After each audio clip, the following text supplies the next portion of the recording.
Hello and welcome back to my channel. In today's video, I will show you how to download and install the Casa Smart app. So let's get started. So if you are an Apple user, then you have to open your Apple Store.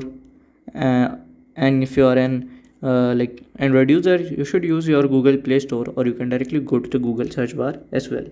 So here I am using my Google search bar and I will directly search for the app, Casa Smart app.